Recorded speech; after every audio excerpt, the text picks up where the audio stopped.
வந்திருக்கும் பெரியவர்கள் அனைவருக்கும் என்னுடைய வணக்கம். என்னை திரைப்பட உலகத்திற்கு அறிமுகம் செய்த திரு வி.சி. குகநாதன் ஐயா ராஜபாட் சங்குதிரை என்ற படத்தில் நான் குழந்தை நட்சத்திரமாக அறிமுகமானேன். அந்த படத்தில் தான் அம்மம்மா பாட்டு. அந்த அம்மம்மா பாட்டில் வந்து சின்ன தம்பி ஸ்ரீகாந்த் கேரக்டரில் நடித்தது நான் தான். அப்போது அந்த படத்தில் என்னை அறிமுகப்படுத்தினவர். அவருக்கு முன்னாடி பேசக்கூடிய ஒரு பாக்கியம் எனக்கு கொடுத்த காவிரி மைந்தன் ஐயாவுக்கும் தலைமை தாங்கிய பெரியவர் அவருக்கும் மற்ற அனைவருக்கும் வணக்கத்தை சொல்லி, என் தந்தை என்னோட அப்பா சிவா பாலமுருகன் ஐயாவுக்கும் சிவாஜி நடிகர் திலகத்திற்கும் உள்ள சில தொடர்புகள், சின்ன வயசுல நான் அவரை பார்த்த என்னுடைய அனுபவங்கள், சில விஷயங்களை உங்க முன்னாடி பகிர்ந்துக்கணும்னு நான் நினைக்கிறேன். அப்பா நான் 2 வருஷத்துக்கு முன்னாடி கவியரசு கண்ணதாசன் அவர்களுடைய நிகழ்ச்சியில பேசியிருந்தேன். அப்போ வந்து நடிகர் திலகம் ஐயாவை பத்தி நிறைய குறிப்பிட்டிருந்தேன்.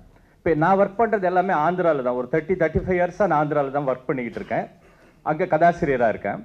அந்த நிகழ்ச்சியை பார்த்த என்னுடைய நண்பர் ஒருத்தர், வேல்யூ லேப்ஸ் ஓனர், அவர் அர்ஜுன் ராவ்னு சொல்லி, அவர் சிவாஜி சார் பேசுனது எல்லாம், அவரை பற்றி பேசுனது எல்லாம் ஒரு குறிப்பெடுத்து, இவர் பார்த்த வெறும் நடிகர் மாதிரி தெரியலங்க, நீங்கள் சொல்கிற கருத்துக்கள்லாம் அதுக்கு மேலே இருக்குது அப்படின்னாரு. என்னன்னு சொன்ன அவரோட டிஸ்கஸ் பண்ணப்போ, லைஃபுக்கு ஒரு வழிகாட்டியாக இருக்கார் சிவாஜி. நம்ம எப்பவுமே சிவாஜி ஐயாவோட நடிப்பு, இவர் இப்படி நடிச்சிருக்காரு அப்படி நடிச்சிருக்காருன்னு பேசியிருக்கோம். உங்களுக்கு எல்லாருக்கும் தெரியும், என்னோட நீங்க எல்லாம் அறிஞ்சவர்கள், ரசிகர்கள், உங்களுக்கு எல்லாம் தெரிஞ்சிருக்கும். ஆனா என்னுடைய தகப்பனர் கூடயே இருந்தவர் ஒரு 30 வருஷம். அப்பா வந்து முதல் படம் வந்து அன்புக்கரங்கள் அப்பாவுக்கு. அதன் பிறகு எங்க ஊர் ராஜா, ராமனித்தனை ராமனடி, பட்டிக்காடா பட்டணமா, வசந்த மாளிகை, ஐயாவுடைய ராஜபாட் சங்குதிரை, இப்படி பல படங்கள் அப்பா கூட இது பண்ணியிருக்காங்க. அப்போ சொல்லக்கூடிய கருத்துக்களை நான் தொகுத்து பார்த்தேன். அப்போ எனக்கு அது சரியா இருந்தது. அப்போ நான் ஒரு நாள் வந்து என்னை ஹைதராபாத்தில் கூப்பிட்டாங்க. அந்த கம்பெனிக்கு போயிருந்தேன். அந்த value labs, it is an international organisation. அங்கே சிவாஜி ஐயாவை பற்றி ஒரு 1/2 மணி நேரம் டு த யங்ஸ்டர்ஸ்க்கு ஒரு செமினார் மாதிரி நடந்தது. அப்போ அவருடைய பழக்க வழக்கங்கள், அவர் எப்படி இருக்காருன்றத ஒரு கிளாஸ் மாதிரி, அது எனக்கு தெரியல, நான் சாதாரணமாக தான் சொன்னேன். பட் அவங்க அதை நோட் பண்ணி அவங்க அப்படி சொன்னாங்க. முதல் உதாரணம்ங்க, பட்டிக்காடா பட்டணமா படம்.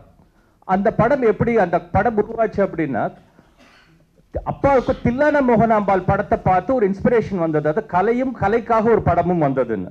அந்த படம் எப்படி வந்ததுன்னா, கொத்தமங்கலம் சுப்பு ஐயா தஞ்சாவூர் வீதியில் போயிட்டு இருக்கும்போது நாதஸ்வர சவுண்டும், இந்த பக்கம் மேளம், இந்த பக்கம் பரதநாட்டியம் சவுண்ட் எல்லாம் கேட்டுட்டு அந்த இன்ஸ்பிரேஷனோட போய் கல்கியார்கிட்ட சொல்லியிருக்காரு. அப்போ கல்கியார் சொல்லாரு, இதை வச்சு நீங்க ஏன் ஒன்று எழுதக்கூடாதுன்னு தான் நாவலா வந்தது தில்லான மோகனாம்பாள்.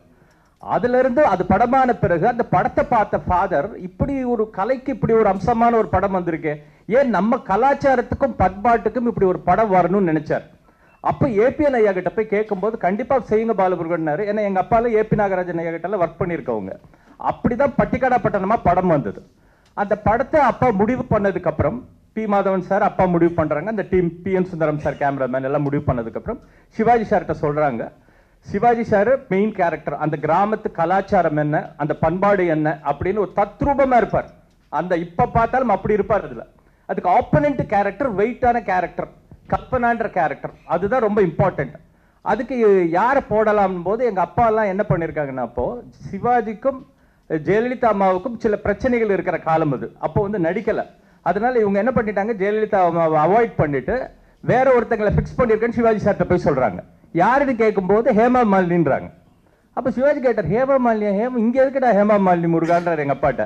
இல்லைங்க ரொம்ப வெஸ்டர்னைஸாக நல்லா இருக்கும். அப்போ எங்கள் சிவாஜி சொன்ன ஒரே வார்த்தை, அதெல்லாம் முடியாது, இதுக்கு பொருத்தமாக இருக்குன்னா ஒரே ஒருத்தர், அது ஜெயலலிதா தான் அப்படின்னாரு.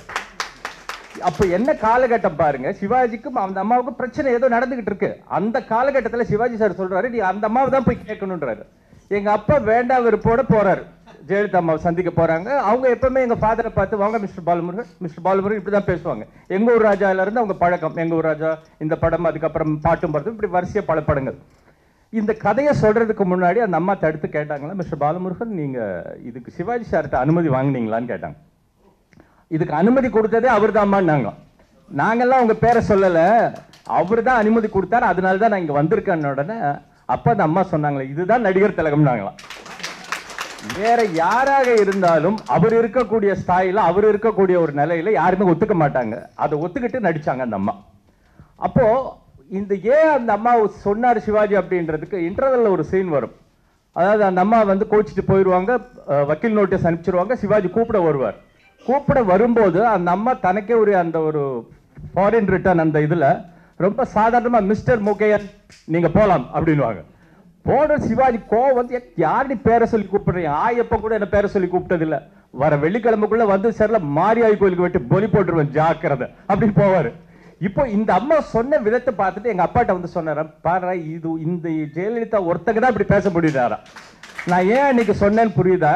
இதுக்கு தான் காரணம். இதை நாங்க சொல்லும் போது அந்த கம்பெனில என்ன எடுத்துக்கிட்டாங்கன்னா, ஒரு ப்ரொஃபஷனுக்கு போகும்போது எந்த ஒர்க் பண்ணும்போது லைக் டிஸ்லைக் இருக்கக்கூடாது, விருப்ப வெறுப்பற்றது இல்லை. அதுதான் சிவாஜி சாரோடது, அதை தேர்ந்தெடுக்கணும்னாரு. இதே படத்துல இப்போ இந்த நேரத்துல கண்ணதாசன் ஐயாவுக்கும் சிவாஜி சாருக்கும் ஒரு பிரச்சனை இருக்கு, இதே பட்டிக்காடப்பட்டணுமால. அப்ப ஏதோ கண்ணதாசன் ஐயா ஏதோ எழுதிட்டாரு சிவாஜி சாரை பத்தி, அப்ப அவங்க 2 பேருக்கு பேச்சு இல்லை. அப்போ முதல் பாட்டு அந்த அம்பிகை ஈஸ்வரிய பாட்டு வேற ஒருத்தங்க எழுதியிருந்தாங்க, ஆனா சிவாஜிக்கு அதை பிடிக்கல, கண்ணதாசன் ஐயா போய் பாருன்றாரு. இல்லைங்க உங்களுக்கு அவருக்கு பிரச்சனைனா பிரச்சனை தனிப்பட்ட முறையில், ஆனால் அது தொழிலுக்கு வரக்கூடாதுன்றார். போய் எங்க அப்பா போய் பார்த்தாரு, பார்த்து அப்போ அவரு அதே கேள்விதான் கேட்டாரு, இது அவர் அனுமதி வாங்கி தான் வந்தீங்களா? அவரு தாங்க வர சொன்னாருன்னாங்க. அவர் தான் சொன்னாருன்னு அது சொன்ன உடனே எங்க வார்த்தை வந்துகிட்டே இருக்கு. அம்பிகையே ஈஸ்வரியே நம்மை ஆட வைத்து கோவில் கண்ட குங்குமக்காரி, ஓங்காரியே வேப்பிள்ளைக்காரி, ஒரு உடுக்கையிலே பகை விரட்டு முத்துமாரி, சிவகாமி உமையவனே முத்துமாரி போய்கிட்டே இருக்கு வார்த்தைக்கு. அதான் எங்க அப்பா சொல்லுவாரு, எல்லாருமே ஒரு எழுதிட்டு யோசிச்சு எழுதுவாங்க. அண்ணா கண்ணதாசன் ஐயா ஒருத்தர் மட்டும்தான் பாட்டை எழுதிடுவார், எழுதுறதுக்கு அப்புறம் யோசிப்பார். ஏன்னா வந்துகிட்டே இருக்கும், வார்த்தைகள் விழுந்துகிட்டே இருக்கும். அதுக்கப்புறம் என்ன பால்வன் என்னென்ன வார்த்தை அப்படின்னு கேட்பாரு அப்பாட்ட, அப்படி வந்துகிட்டே இருக்கும். இப்போ இந்த உதாரணம் எதுக்கு அவங்க அப்பா சொல்றாங்க அப்படின்னா, இது சொல்லும் போது அவங்க என்ன எடுத்துக்கிட்டாங்க, விருப்ப வெறுப்பு இருக்கக்கூடாது, ப்ரொஃபஷனலா எடுத்து ப்ரொஃபஷனலா போகணும் எதுவா இருந்தாலும். ஸோ ஃபர்ஸ்ட் வந்து லைக் டிஸ்லைக் இருக்கக்கூடாது. ரெண்டாவது ஒன்று சொல்லும் போது லிசனிங் ஃபேக்டருங்க. ஒன்று கேட்கும் போது அதை அப்படியே அப்படியே உன்னிப்பா கேட்கறது, அதை அங்க பிரதிபலிக்கிறது, இது ஒன்று அவருடைய தன்மை. அது இதே பட்டிக்காடப்பட்டணமால பஞ்சாயத்துல அவமானப்பட்டு சிவாஜி வருந்திருப்பாரு. இந்த காட்சி எல்லாருக்குமே தெரியும். பஞ்சாயத்துல அவமானப்பட்டிருப்பாரு. அப்ப அந்த அம்மா வந்து எஸ் என் லட்சுமி அம்மா வந்து கேட்பாங்க. அப்போ அந்த காட்சியை அப்பா வந்து சொல்றாரு, படிச்சு காட்டுறாரு. சோழவந்தா சுந்தர மகாலிங்க சேர்வ மூக்கையனுக்கு இன்னைக்கு பஞ்சாயத்துல கிடைச்ச வரவேற்பை பார்த்தேன்னா சும்மா பிளாட்டா சொல்றேன், பார்த்தா பிடிச்சி இது மாதிரி சொல்றாருங்க. சிவாஜி ஆக்ட் பண்றாராம், கிட்டத்தட்ட நடிகர் திலகம் 5 டேக் ஆகுது. சிவாஜி சாருக்கும் அப்பாவுக்கும் எங்க மாதவன் சாருக்கு ஒரு பழக்கம், சிவாஜி சார் டேக் முடிஞ்ச உடனே ஃபாதரை பார்ப்பாராம். அப்பா கண்ணு எஸ்ன்னா ஓகே, இல்லைன்னா 1 more அப்படின்வாங்க. இந்த காட்சி முடிஞ்ச உடனே 5 டேக் ஆகுது, ஓகே ஆக மாட்டேங்குது. உடனே சிவாஜி சாருக்கு கோபம் வந்து அவருக்கே உரிய ஒரு கெட்ட வார்த்தையில் அப்பாவை திட்டி, என்னதாண்டா எதிர்பார்க்கிறேன்னாரு. நீ என்ன எதிர்பார்க்கிற கரெக்டா சொல்லுன்னும் போது, இல்லைங்க நான் இதை வந்து ஒரு ரிதம்ல எழுதியிருக்கேன், அந்த ரிதம் வேணும். என்னடா ரிதம்னு அப்ப எங்க அப்பா சொல்லி காமிச்சாராம். சோழவந்தா சுந்தர மகாலிங்க சேர்வம் மூக்கியனுக்கு இன்னைக்கு பஞ்சாயத்துல கிடைச்ச வரவேற்பை பார்த்திருந்தீங்கன்னா அப்படியே பூரிச்சு போயிருப்பேன். நான் வராம போயிட்டேனே, நான் வந்திருக்கேனே உயிரோட அப்படின்னு. இந்த இது வேணும், இதை முதல்ல சொல்ல வேண்டியதான்னு பண்ணாராங்க, ஒரே டேக். இப்போ இதுல எதுக்கு சொல்றேன்னா, எவ்வளவு பெரிய நடிகர் திலகம், எவ்வளவு பெரிய நடிகர் திலகம். எங்க அப்பா வந்து அவரால் உருவாக்கப்பட்டு அவரால் வளர்ந்தவர். ஆனா அந்த ஆசிரியர் என்ன எழுதி நினைக்கிறான், அதை கிரகிச்சு அதை பண்ணார். இது வந்து அவரோட தனிப்பட்ட சிறப்பு. அந்த லிசனிங்கும் அவங்க என்ன சொல்றாங்கன்றத அப்படி உன்னிப்பா கேட்பாரு. அதுக்கப்புறம் ஸ்பான்டேனியஸ் ஜாப்ல வந்து எப்பவுமே நம்ம என்ன பிளான் பண்ணாலும் ஸ்பான்டேனியஸா அந்த இடத்துல ஒரு டிசிஷன் எடுக்கிறது ஒண்ணு இருக்குங்க. இதுக்கு ஒரு உதாரணம், இப்ப நீங்க பாத்தீங்க ராமனித்தனி ராமனடி படம். இதே ராமனித்தனி ராமனடி படத்துல இப்ப இந்த காட்சி சிவாஜி போய் நடிகனாய் திரும்பி வந்த காட்சி பாத்தீங்க. இப்ப ஒரு பொண்ணு பார்க்க வருவார், பொண்ணு கேட்க வருவார் நம்ம நம்பியார்கிட்ட. தேவகின்ற கேஆர் விஜய் அம்மாவை விரும்பியிருப்பார். அவர் ஒரு சாப்பாட்டு ராமன், ஒரு அப்பாவி கேரக்டர். அவர் வந்தப்போ ஷூ காலால எட்டி மிதிச்சு சிவாஜியை வந்து அவமானப்படுத்தி துரத்துவாரு. போகும்போது சிவாஜி சாருக்கு ஒரு ஃபிட்ஸ் வருங்க. அப்ப அப்பா என்ன எழுதியிருக்காரு, அந்த ஃபிட்ஸ்ல வந்து டைலாக் எழுதியிருக்காரு. அதாவது நான் போறேன் திரும்பி வருவேன், நான் வந்து பணக்காரரோட வருவேன், அப்ப நான் இதை பண்ணுவேன்னு டைலாக் எழுதியிருக்காரு. அப்ப சிவாஜி சொல்றாரு, அப்படியே ஒரு நிமிஷம் யோசிச்சுக்கிட்டே இருந்தவர், முருகா இங்க டைலாக் வேணாண்டான்ட்டாரா. இல்லைங்க இங்க இந்த இடத்துக்கு முக்கியமான இடம்னா, இல்லடா இந்த இடத்துக்கு டைலாக் வேணாம், நான் ஒன்று செஞ்சு காட்டுறேன் பாருங்க, உங்களுக்கு பிடிச்சிருந்தா வச்சுக்க, இல்லைன்னா வேண்டான்னு சொல்லிட்டுங்க. என்ன உள்ள பாருங்க, அவன் படிக்காதவன், ரொம்ப பேசலாம் தெரியாதவன், ரொம்ப அப்பாவி. அவன் உணர்த்த, அதாவது நான் பெருசாய் வருவேன், வந்து காட்டுவேன், இந்த இடத்துல நிப்பன்னு சொல்லி அந்த ஷூ காலில் எட்டி மிதிச்சு ஃபிட்ஸ் வந்து விழுந்து அந்த தேரத்தில் உட்காந்துட்டு நாக்க மடிச்சுட்டு அடிப்பாருங்க. அடிச்சுட்டு அந்த வெறியில சொல்லுவாரு பாருங்க, வெறும் எக்ஸ்பிரஷன் தான், நான் வருவேன்டா, பணக்காரன் நான் வருவேன், வந்து காட்டுவேன்டா, நான் அப்ப அது வரைக்கும் நீ காத்திருக்கணும்டான்னு சொல்றாரு பாருங்க. அதுக்கப்புறம் தான் இந்த காட்சி, வசனமே கிடையாது. அப்ப என்னாச்சுன்னா இந்த இதுல முக்கியமானது, டேக்க கட்டு சொல்லலைங்க யாருமே. எல்லாரும் கண்ணு கலங்கி இருக்காங்க. அப்பா கண்ணு கலங்கி இருக்காரு, மாதவன் சார் கண்ணு கலங்கி இருக்காரு, எல்லாம் பார்த்துக்கிட்டே இருக்காங்க. சிவாஜி டே கட் சொல்லுங்கடா கட் சொல்லுங்கடா, யாருமே சொல்ல மாட்டேன்றாங்க. அப்ப அவரே கட் அப்படி முதல் முறையா அவர் கட்டுன்னு சொன்னது அப்பதான். என்னடா அப்படின்னு அப்ப கலங்கிட்டு வந்து சொன்னாரு, நல்ல வேலைங்க இதுக்கு டயலாக் எழுதாம விட்டனே. இப்ப எழுதாம, அதாவது சிலதுக்கு வசனம் வேண்டும், சிலதுக்கு வசனம் வேண்டாங்க. இப்போ அந்த ஸ்பாட்ல எடுக்கிற ஒரு டிசிஷன்.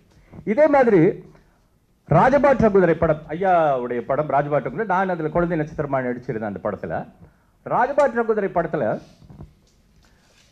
என்ன இவருடைய ஸ்பாட்னாங்க, அதாவது அப்டேட்லாம் இருப்பாருங்க. ராஜபாட்டு வந்து நடிக்கிறாரு. நான் இதுக்கு முன்னாடியும் ஒரு முறை சொல்லியிருந்தேன், பட் நல்ல விஷயம்ன்றதுனால நான் திருப்பி சொல்றேன். நல்ல விஷயம் திருப்பி சொல்றதுல தப்பு இல்லைன்னு நினைக்கிறேன்.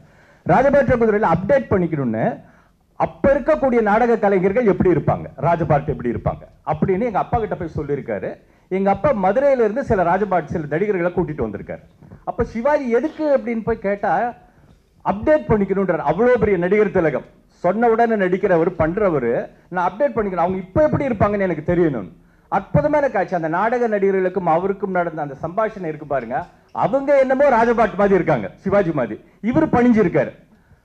அவங்க எப்படி பேசுறாங்கன்றதெல்லாம் வாட்ச் பண்ணாருங்க. அதுல ஒருத்தர் சொல்றாராம், சோமசுந்தரம்னு ஒருத்தர், அப்பா சிவாஜி கிட்ட வந்து, கணேஷ் இந்த சினிமா பழப்பெல்லாம் நிறத்தம் இல்லப்பா, இது கொஞ்ச நாள் இருக்கும் அப்புறம் முடிஞ்சிடும், ஏதாவது கஷ்டா ஊருக்கு வந்து சேருங்கன்றாராம். யாரும் அவரு. சரிங்க சரிங்கன்றாரா இவரு.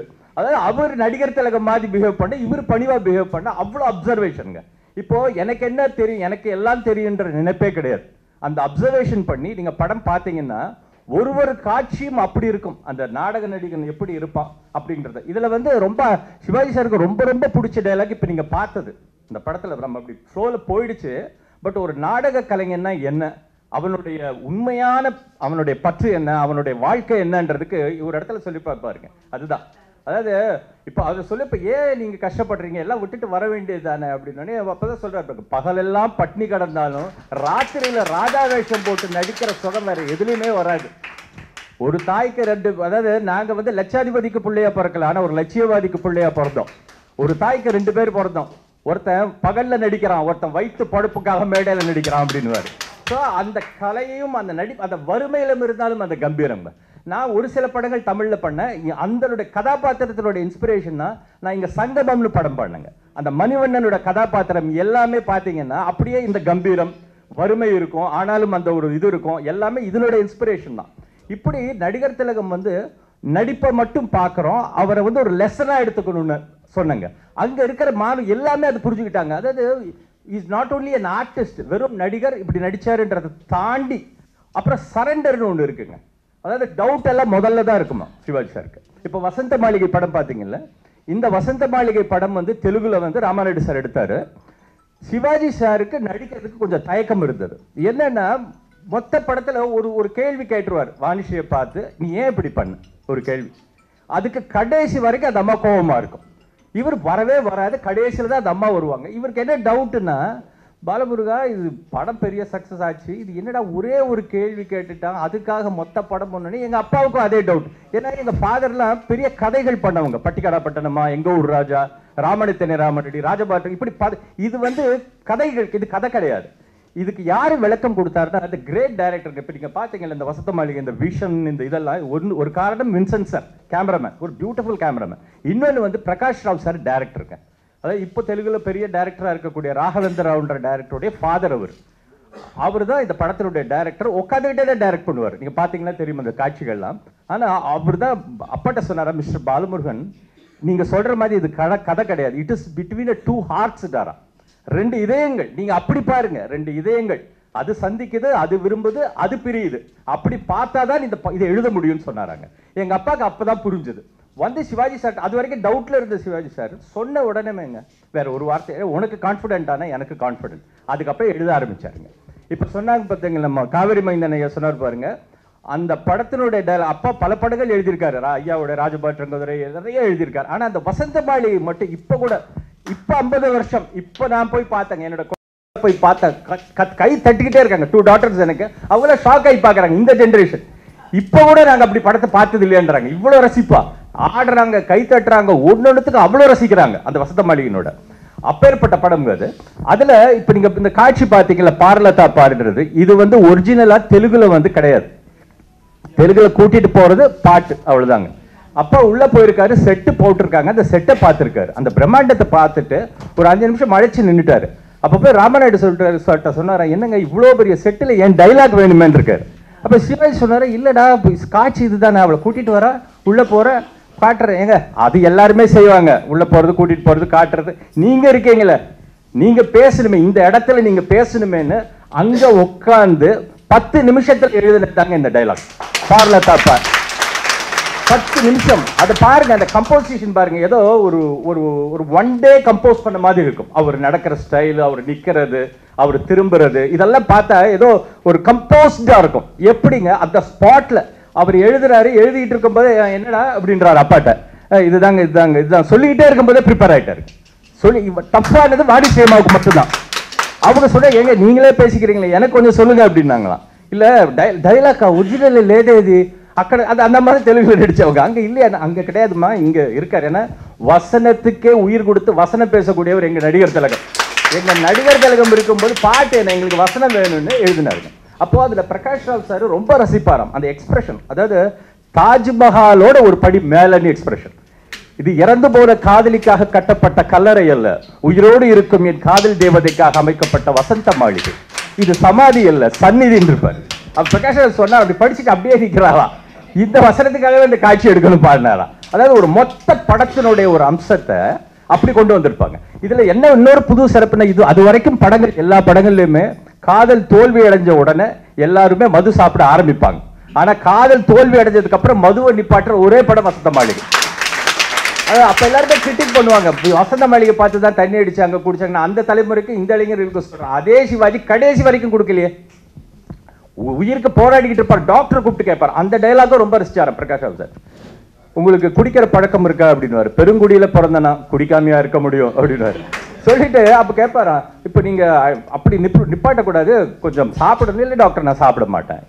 எதுக்காக சாப்பிட மாட்டேங்க, யார் சொன்னா, ஒரு லேடி டாக்டர் அப்படின்னு இருப்பாரு. அப்ப வாரிசம்மா நின்று கேட்டுட்டு இருப்பாங்க. அதாவது நீங்க உடலை மருத்துவம் பண்ணதான் நீங்க டாக்டர், என் உள்ளத்தை மருத்துவம் பண்ணி இன்னைக்கு நான் இப்படி நிக்கிறதுக்கு காரணம் வாரிசம்மா. ஒரு லேடி டாக்டர் எழுதியிருப்பாங்க. Psychological writing. எனக்கெல்லாம் ஆச்சரியம். இப்பெல்லாம் நாங்கெல்லாம் எழுதிக்கிட்டு இருக்கோம், அவ்வளவு மைன்யூட்டா, அவ்வளவு, அதாவது ஒரு சின்ன காட்சியில இருந்து எண்டு வரைக்கும். அதாவது முதல் சீன்ல இந்த பரந்த உலகத்துல எங்க என்னோட சீட்டு அப்படின்னுவாரு. அப்ப யாரோ ஒருத்தங்க போய் மிஸ்னுவாங்க. வாழ்க்கையில எதை மிஸ் பண்ணக்கூடாதோ அதை போய் மிஸ்ன்றுவாரு. அங்க தட்டுற கை தட்டுங்க, எண்டு வரும். எண்டு சீன்ல அந்த அம்மா விஷத்தை குடிச்சாலும் ஓடி வரும், நான் வந்துட்டேன், நீ வந்துட்ட, நான் போயிட்டு இருக்கேன் அப்படின்னு. லதா நீ விஸ்கி தானே குடிக்க கூடாதுன்னு சொன்ன, விஷத்தை குடிக்க கூடாதுன்னு சொல்லலையே அப்படின்னு அப்படியே விழுவாருங்க. அந்த எண்டு டைலாக் வரைக்கும் கை தட்டிக்கிட்டே இருப்பாங்க. இது எப்படின்னா, ஒரு தடவை நான் ஏர்போர்ட்டுக்கு போயிட்டு இருக்கேங்க ஹைதராபாத்துக்கு. அப்ப டி ராஜேந்தர் சார் என்னோட வந்தாரு. பாலமுருகன் சார் சன்னு இன்ட்ரோடியூஸ் பண்ணாங்க. சொல்ல ஆரம்பிச்சோம், நீங்க முதல் டைலாக்ல இருந்து எண்டு வரைக்கும் சொல்றாரு. அவரு சொல்றாரு ஃபிளைட் மிஸ். அவருக்கு நான் சொல்றேன், சார் ஃபிளைட் போகுது சார், சிவாஜி முக்கியமா ஃபிளைட் முக்கியமா, நம்ம வேலை முக்கியமா, இதை கேளுங்க சார் சொல்லி ஒரு 1.5 hour பேசுறாரு. அப்பதான் நினைச்சுக்கிட்டு அடுத்த தலைமுறை. இப்பவும் எனக்கு ஆச்சரியமா இருக்கு. ராஜபாட்டு குதிரை படம்லாம் நான் அந்த பீரியட்ல தான் ரொம்ப ரசிச்சாங்கன்னு நினைக்கிறேன். இப்போ தலைமுறை சமீபமா ஒரு 2 வாரத்துக்கு முன்னாடி கூட ஒரு விஜய் சேதுபதி சார் மீட் பண்ணியிருந்தேன், வேற ஒரு விஷயம். அப்ப ராஜபாட்டு குதிரை பத்தி 1/2 hour பேசுறாருங்க, அணுவா பேசுறாரு. அதோட பெரிய சிறப்பு என்னன்னா, ஐயா வந்து ஒரு கதை வசன கர்த்தா குணாதன் ஐயா. அவர் நினைச்சிருந்தா அவரே எழுதியிருக்க முடியும். ஆனா இன்னொரு ஆசிரியரோட எழுத்தை வாங்கி அதை எழுதி அது சிறப்பா இருக்குன்னு சொல்லி அதுக்கு எல்லாவற்றுக்கும் உறுதுணையா இருந்தவர் நம்ம குணாதன் ஐயா தான். இன்னைக்கு நம்ம ராஜபாட்டு இன்னொன்னு, அந்த நேரத்தில் வந்து அப்ப எதிர்பார்த்த அளவு போல சில நஷ்டங்கள்லாம் வந்தது. ஆனாலும் அதை தாங்கி கொண்டு குணாதன் ஐயா இருந்தார். எல்லாத்தோட மிகப்பெரிய சிறப்பு, இவர் முன்னாடி பேசுற 350 படங்களுக்கு மேல கதை வசனம் எழுதியவர், எல்லா மொழிகளிலும் படங்கள் எழுதியவர். அப்பேற்பட்ட ஒரு அவர் முன்னாடி பேசுறது வந்து எனக்கு ஒரு பாக்கியம். கடைசி நிறைவா ஒன்று சொல்லணும். நாங்க அவரை பத்தி சொல்லும்போது, எனக்கு தெலுங்குக்கு போயிட்டா அவர்கிட்ட எந்த பொருளும் பரிசும் வாங்க முடியல நினைச்சிட்டு இருக்கிற ஒரு நேரத்துல தெலுங்குல வந்து கலாசாகர்னு ஒரு அவார்டு வந்ததுங்க. அந்த கலாசாகர் அவார்டுன்றது மிக உயரிய அவார்டு. இங்க கலைமாமணி மாதிரி அங்க எங்களுக்கு ரைட்டருக்கா எனக்கு கொடுத்தாங்க. அப்ப என்ன சிறப்புனாங்க, தெலுங்குக்காரங்களுக்கெல்லாம் சிவாஜி சார் கொடுக்குறாரு, தமிழ்ல இருக்கிறவங்களுக்கெல்லாம் நாகேஸ்வர ராவ் சார் கொடுக்குறாரு. ஸோ இந்த பக்கம் நாகேஸ்வர ராவ் சார் உட்காந்துருக்காரு, சிவாஜி சார் உட்காந்துருக்காரு. வரிசையாக போகிற. அப்போ என் கூட பெரிய காமெடியன், உங்களுக்கு இங்கே இருக்கிறவங்களுக்கு தெரிஞ்சிருக்கும், பிரம்மானந்தம் சொல்லி ஆந்திராவில், அவரு குதிக்கிறாருங்க சிவாஜி கிட்ட வாங்குறது. என்னங்க இங்கே தான் நாகேஸ்வர் சார் இவர்கிட்ட தான் எப்பவுமே வாங்குவோமேங்க, அவர்கிட்ட வாங்குறது எவ்வளோ பெரிய பாக்கியன்றாரு. போயிங்க பிரம்மானந்தர் சார் என்ன பண்ணாரு, 3 தடவை விழுந்து விழுந்து எந்திரிக்கிறாரு. அப்போ அவர் கேட்டார், சிவாஜி தெலுங்கு நல்லா பேசுவார், ஏட்டு பிரம்மானந்தம் எந்த வீட்டில் చేస్తున్నావుப்பா, இல்லைங்க 3 ஃபோட்டோ வீட்டில் 3 தடவை வாங்கிட்டோன்னு சொல்லணுமா, 3 ஷேப்பில் வாங்கி அந்த ஃபோட்டோவாக அவர் வச்சுருக்காருங்க. அப்போ நான் போய் ஆசீர்வாதம் வாங்கிட்டு நான் போய் சொல்கிறேன், ஐயா நான் பூபதி ராஜா பாலமுருகன் பையன் அப்படின்னு பார்க்குறாருங்க. லைட்டாக கண்ணில் ஒரு கலக்கம் இருக்குது. ஏன்னா 1.5 வயசில் அப்பா நீதி நிழல் நாடகம் எழுதினாருங்க. அந்த நாடகத்தை சிவாஜி சார் நடித்தார். அப்போ எனக்கு 1.5 இயர்ஸ் இருக்கும்போது அப்பா சொல்லுவார், அதை என்னை தூக்கி வச்சுக்கிட்டே ப்ராக்டிஸ் பண்ணுவாராம். அப்படி கூட ஒரு தடவை பாத்ரூம் போயிட்டேன்னா சிவாஜி சார் வந்து கூட்டு போயிருக்கார். அப்போ பார்த்தவர். அதுக்கு பிறகு நான் எங்கள் தங்க ராஜா படத்தில் சின்ன சிவாஜியாக நடித்தேங்க. அந்த டாக்டர் சிவாஜி கேரக்டர் வரும், 2 கேரக்டர் இருக்கும், பட்டாக்கத்தி பைரவன், டாக்டர் சிவாஜி. 2 பேரும் ஒன்று தான்றது பின்னாடி இருக்கும். பட் அதில் டாக்டர் சிவாஜியா பண்ணேன். அப்போ கோபம் வந்தால் உதட்ட கடிச்சு ரத்தம் வர மாதிரி காட்சி சிவாஜி சார் அன்னைக்கு பண்ணாரு. மத்தியானம் நான் பண்ணணும், என்ன கூப்பிட்டுருக்காங்க, நான் போகிறேன். அப்போ ஒரு 8 வயசு இருக்கும். அப்போ பார்க்குறாரு, யாரா அப்படின்னாரு. சொல்கிறாங்க எங்கள் அப்பா செட்டுக்கு வரமாட்டார், ஏன்னா அவருக்கு பயம், நான்லாம் நடிச்சு எதை கெடுத்துருவேன், இவன்லாம் நடிச்சா தப்பு, அது சிவாஜி முன்னாடிலாம் போய் நடிக்கிறாங்க. அவர் வரவே மாட்டார், எங்கள் அப்பா வரமாட்டார். மாதவன் சார் மற்றவங்க தான் கூட்டிகிட்டு போவாங்க, ஐயா மாதிரி உள்ளவங்க தான் என்கரேஜ் பண்ணது, எங்கள் அப்பா அது பண்ணலை. அப்போ என்ன கேட்டார், என்னடான்னா இந்த மாதிரி கோபமாக இருக்கணும், உதட்ட கடிக்கணும், சரி எப்படி நடிச்சு காட்டுன்றாரு. நான் உதட்ட அப்படி கண்ணா பின்னான்னு கடிக்கிறேன். டே உதட்ட கடிக்கிற மாதிரி நடிக்கணுன்றாரு, கடிக்கக்கூடாதுரா அப்படின்னு அவர் பண்ணியிருப்பாருங்க. அது ஒரு லைட்டாக இந்த இடத்துல மட்டும் ரத்தம் வர மாதிரி பர்ஃபார்மன்ஸ் பண்ணியிருப்பார். அப்போ பார்த்தேன். அதன் பிறகு இந்த கலாசாகர் விருது வாங்கும்போது வாங்கிட்டு எந்திரிச்சு நான் சொல்கிறேங்க. சொன்ன உடனே அவர் கேட்குறாரு, நீ நடிகனாவன்லடா நினச்சேன் அப்படின்னு. இல்லை அப்புறம் என்னடா அந்த பக்கம் போயிட்டாருனாரு. இல்லை சார் இங்கே கொஞ்சம் ரைட்டர் பெருசாக இது பண்ணுறது இல்லை, அங்கே கொஞ்சம் மதிக்கிறாங்க, அதனால் அங்கே அப்படி போயிட்டேன் அப்படின்னு. அப்போ ஒரு வார்த்தை சொன்னார், எந்த மொழியில் ஒர்க் பண்ணுறது முக்கியம் இல்லை, எங்கே செஞ்சாலும் உன்னுடைய வேலையை சிறப்பாக செய்யினார். அதனால இன்னைக்கும் ஒரு 35 வருஷம் ஆயிடுச்சு நான் அங்கே போய். இன்னைக்கும் அவர்களுடைய அருளால் எங்கள் குருநாதன் ஐயாவோட ஆசீர்வாதத்தினால தான் நான் பண்ணிக்கிட்டு இருக்கேங்க. முடிக்கிறதுக்கு படி சிவாஜியோட தெய்வீகத்தன்மை என்ன ஃபைனல், அதாவது எல்லா இதில் நிறைய இருக்குங்க. அவரை பற்றி நிறுத்த முடியாது. அவரை பற்றி பேசணும், ஏன்னா எங்களுக்கெல்லாம் வந்து குல தெய்வம் அவர் தான்.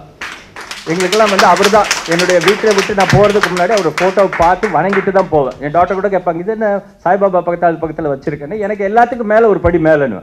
எங்களுக்கு அப்படி தான், நாங்கள் பார்க்குற பார்வை அவர் அப்படி தான். இன்றைக்கும் இந்த நிமிஷம் வரைக்கும் அப்படி தான் பார்த்துக்கிட்டு இருக்கோம். அப்போது ஒன்றே ஒன்று, என்னுடைய குரு, தத்துவ குரு சத்குரு டிஜிஎன் இருக்காருங்க, மிகப்பெரிய ஞானி. அவருக்கும் சிவாஜி ஐயாவுக்கும் ஒரு நல்ல பழக்கம் இருந்தது. சிவாஜி ஐயாவோட புஸ்தகத்தை அவர் ஆங்கிலத்தில் மொழிபெயர்த்தார். அப்போ ஒரு காட்சி சொல்லி நிறைவு பண்ணுறாங்க. அப்போ சிவாஜி ஐயா எந்த நிலை, அவருடைய நிலை என்னன்னு எல்லாருக்கும் புரியும். வெறுமனை இப்போ இருக்கிற நடிகரை அவரோட ஒப்பிடுறது, எங்கள் அப்பா அதை கோபத்தில் சொல்லுவார், ஒப்பிடும்போது சொல்லுவார், டே அவரோட நடிப்பு வேணாண்டா, அவர் போட்ட காஸ்டியூமோட யாரும் போட முடியாதுன்னு. அவர் போட்டிருக்காரு காஸ்டியூம், நீங்க பாருங்க, அந்த காஸ்டியூம் கூட போட முடியாது, அப்பேற்பட்ட நடிகர்னு.